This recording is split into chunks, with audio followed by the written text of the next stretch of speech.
Let's start with Hare Krishna.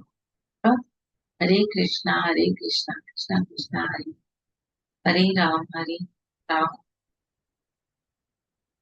Let's do Radha Jam.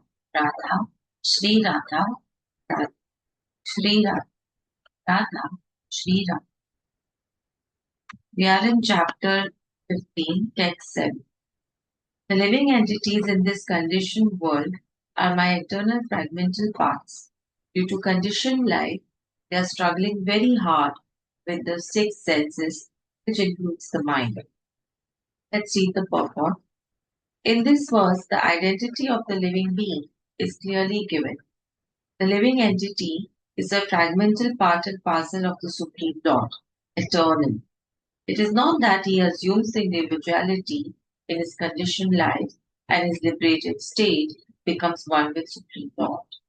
Yes, he is eternally fragmented. It is clearly said, Sanatan. According to the Vedic version, Supreme Lord manifests and expands himself in innumerable expansions, of which the primary expansion is called Vishnu Tattva, and the secondary expansions are called the living entities. In other words, the Vishnu Tattva is the personal expansion, and living entities are separated expansions. By his personal expansions, he manifested in various forms like Lord Ram, Narsimhadev, Vishnu, and all the predominating deities in the Vaikunt planets. Separated expansions, the living entities, are eternally servitors. The personal expansion of the Supreme Personality of Godhead, the individual identities of the Godhead are always present. Similarly, the separated expansions of living entities have their identities. As fragmental parts and parcels of the Supreme Lord, the living entities also have fragmental portions of his qualities, of which independence is one. So we are always a part of Supreme Lord. We never become one with Supreme Lord. Yes, we are all very fragmented. Even the avatar of Supreme Lord is a fragmented soul, but it is from his personal expansion, and we are from his separated expansion. Personal and separated. What is personal? What is separated? Now, for example, sun. Sun has a separated expansion, which is its light. Sunlight. Sunlight is not sun. But what if I tell you sun removed one of its part and let it move out along with him, like let it move out in the space. Now that fragmented portion of his own self, it is up to him whether he wants it combined with him back or not. But once it is fragmented, it cannot be combined. This is what they are saying. So it means that the personal expansion of that small little part is like his like avatars of himself coming on planet Earth or any other planet that he must be, doing all the leela. But separated parts, separated parts like the sunlight is us, which will again never get united with the with his with the sun. Yeah. So we have two things: separated expansion and personal expansion. And they are saying the separated expansion are eternal servitors. The personal expansions of the Supreme Personality of Godhead, the individual identities of the Godhead are always present. Similarly, the separated expansions of living entities have their identities, and fragmental parts and parcels of the Supreme Lord. As the fragmental parts and parcel of the Supreme Lord, the living entities also have fragmental portions of his qualities, of which independence is one. Now, every living entity as an individual soul has its personal individuality and a minute form of independence. By misuse of that independence, one becomes a conditioned soul Sorry. And by proper use of independence, he is always liberated. In either case, he is qualitatively eternal as the Supreme Lord is. In his liberated state, he is freed from his material condition and he is under the engagement of transcendental service unto the Lord. In his conditioned life, he is dominated by the material modes of nature and he forgets the transcendental loving service of the Lord. As a result, he has to struggle very hard to maintain the existence in the material. Now let's go to. Now this is a very important line. The living entities, not only human beings and the cats and dogs, but even greater controllers of the material world like Brahma, Lord Shiv, and even Vishnu, are all parts and parcels of the Supreme Lord. They are all eternal, not temporary manifestations. The word karsati means struggling or grappling hard is very significant. The conditioned soul is bound up as though shackled by iron chains. He is bound up by the false ego, and the mind is the chief agent which is driving him in this material existence. When the mind is in the mode of goodness, his activities are good. The mind is in the mode of passion, his activities are troublesome. And when the mind is in the mode of ignorance, he travels in the lower species of life. Yeah. So this is very clear. Now you may debate that if it is eternal, then why they say that it is just a temporary manifestation, the material world. So what we are trying to say is that the souls are eternal, but the manifestations are temporary. And these eternal souls always remain eternal, always remain fragmented, and they never get one with the Supreme Lord. They may get one with the effulgence of Supreme, in the effulgence of Supreme Lord, such that we are not able to see the fragmented souls. But they do exist as fragmented, don't exist as one soul. Yeah? So that's what we are trying to understand. So it is clear, however, in this verse that the conditioned soul is covered by the material body with the mind and the senses, and when he is liberated, this material covering perishes, but his spiritual body manifests itself in its individual capacity. The following information is there in the Madhyandinayan Shruti that Sa Esha Brahma Nishtha Idam Shariram Martyam Atishajya Brahmabhi Sampadya Brahmana Pashyati Brahmana Shrunoti Brahma Brahmanaivedam Sarvam Anubhavati. It is stated here that when a living entity gives up this material embodiment and enters into the spiritual world, he revives his spiritual body, and his spiritual body he can see. And in his spiritual body, he can see the Supreme Personality of Godhead face to face. He can hear and speak to him face to face, and he can understand the Supreme Personality as he is. From Smriti also it is understood. Vasanti yatra purusha sarve vaikuntam murtayam. In the spiritual planets, everyone lives in bodies featured like the Supreme Personality of Godhead. As far as bodily construction is concerned, there is no difference between the part and parcel living entities and the expansion of Vishnu Murti. In other words, at liberation, the living entity gets a spiritual body by the grace of the Supreme Personality of Godhead.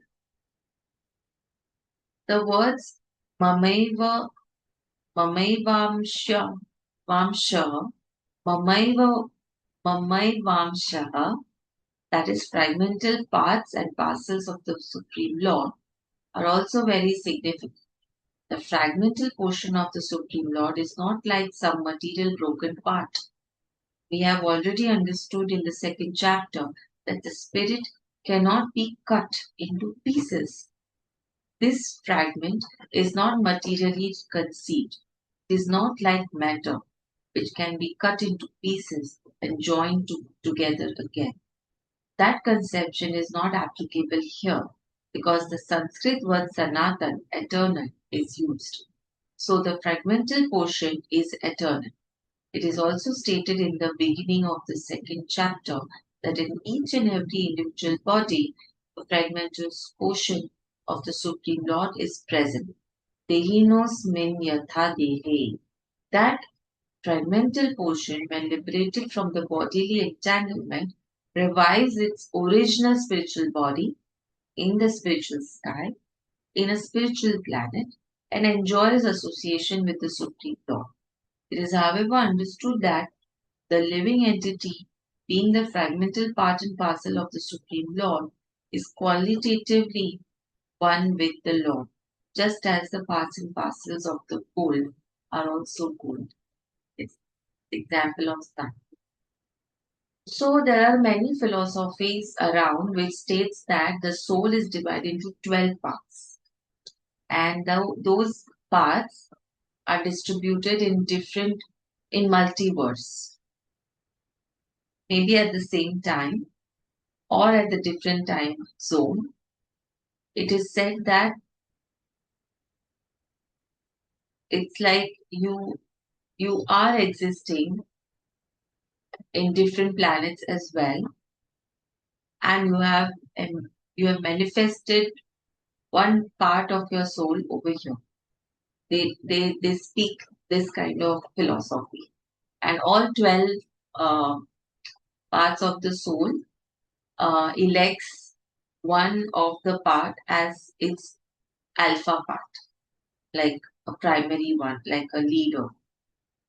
And when that leader, and now it depends if that leader is a lion in some other planet, or that leader is a mouse in some planet or somewhere, those qualities become very dominant in all the parts. So this is some kind of philosophy which has come out due to a lot of different faiths and different realizations of various people, and how they are able to even travel in their meditative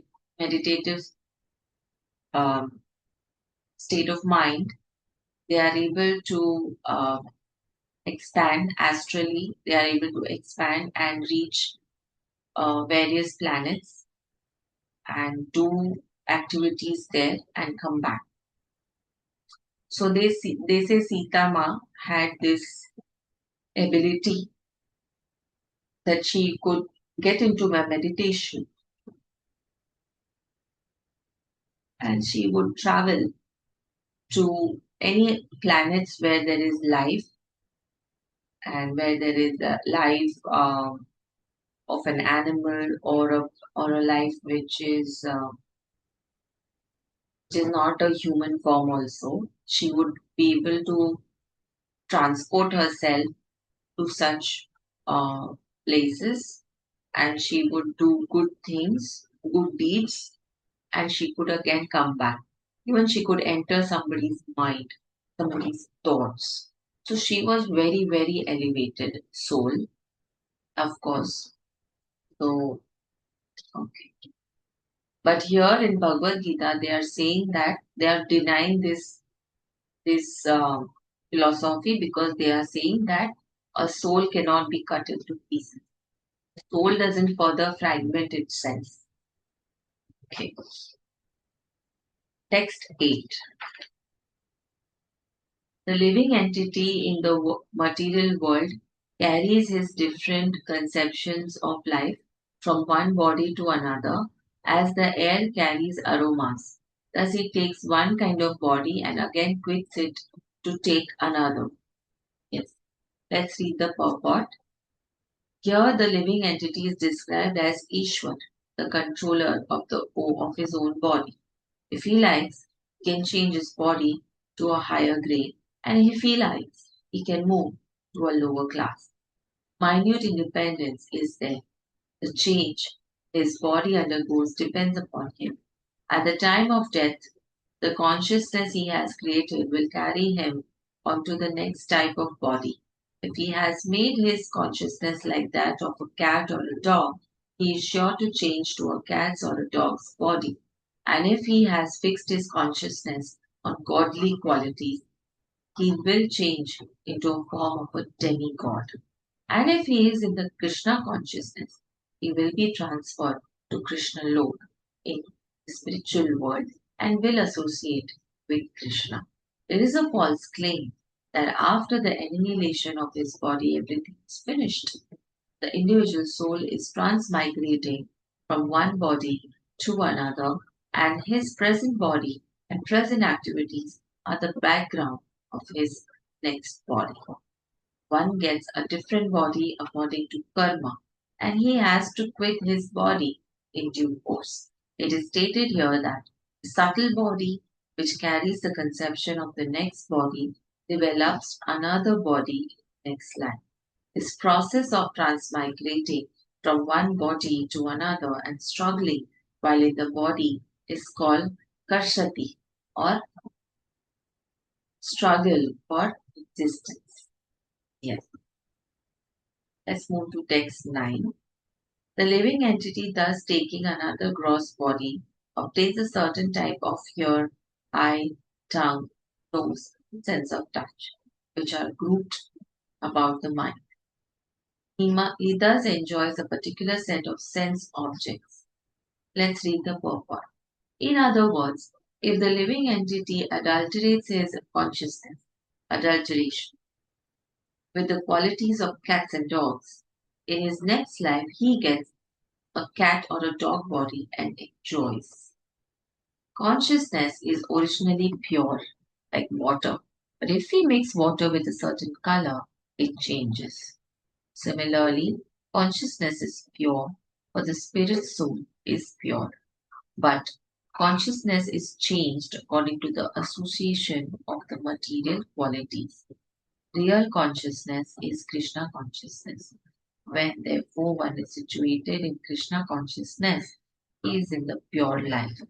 But if his consciousness is adulterated and some type of material mentality is there, then in the next life he gets a corresponding body. He does not necessarily get human body again. He can get the body of a soul or demigod or one of the other forms, for there are 8.4 million species. Yes. Let's end here with Hare Krishna Mahamantra. Hare Krishna, Hare Krishna, Krishna Krishna, Hare Hare, Hare Ram, Hare Ram, Ram Ram, Hare Krishna, Hare Krishna, Krishna Krishna, Hare Hare, Hare Ram, Ram, Ram Ram. Susam Radha Cha, Radha, Shri Radha, Radha, Shri Radha, Radha, Shri Radha.